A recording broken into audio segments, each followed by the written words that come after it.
उन्हाळा सुरू झाला की वेगवेगळे आजार तसेच व्हायरल इन्फेक्शन सारखे प्रकार आपल्याला बघायला मिळतात.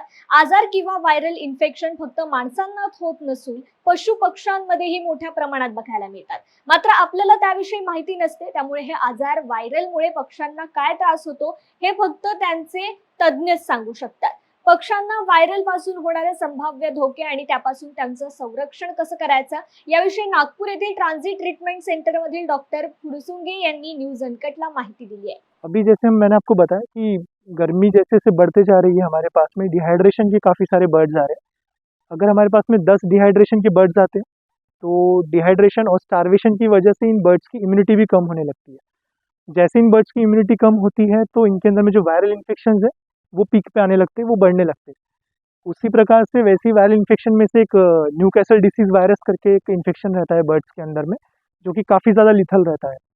और इस इन्फेक्शन के कुछ टिपिकल सिम्टम्स रहते हैं जो कि नॉर्मल पब्लिक को भी पता होना चाहिए, क्योंकि अगर ऐसे बर्ड्स आपके पास में आते हैं तो इनको बिना प्रॉपर हीलिंग के इनको हम नेचर में छोड़ नहीं सकते।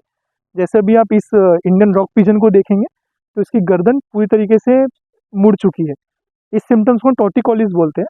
टॉर्टिकोलिस में ये होता है कि इनकी गर्दन पूरी तरीके से ट्विस्ट हो जाती है। ये बहुत ही टिपिकल सिम्टम है दो चीज़ों का, एक तो न्यूकैसल डिसीज वायरस का और साथ ही साथ मल्टीविटामिन डेफिशिएंसी का भी, या कॉन्जिक्यूटिवली ये दोनों चीज़ें साथ में भी बर्ड के अंदर में हो सकती है। अगर आपको ऐसे बर्ड अगर आपको मिलते हैं तो पब्लिक से मेरी ये अपील है कि इन बर्ड्स को बिना प्रॉपर ट्रीटमेंट के इनको नेचर में आप रिलीज़ मत कीजिए, क्योंकि ये जो इन्फेक्शन होता है बहुत ज़्यादा कंटेजियस होता है। एक बर्ड से दूसरे बर्ड में बहुत जल्दी फैलता है और इस वजह से पूरी की पूरी पॉपुलेशन बर्ड्स की ख़त्म हो सकती है।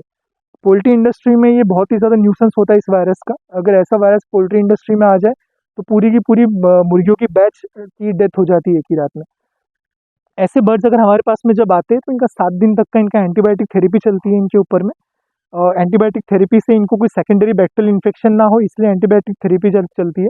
और इम्यूनिटी को बूस्ट करने के लिए साथ में इनको मल्टीविटामिन सप्लीमेंटेशन दिया जाता है, जो जो भी 7 दिन तक करना पड़ता है। जैसे ही मल्टीविटामिन सप्लीमेंटेशन शुरू होता है इनकी इम्यूनिटी में बूस्ट आता है और वायरल इन्फेक्शन अपने आप ही कम होने लगता है।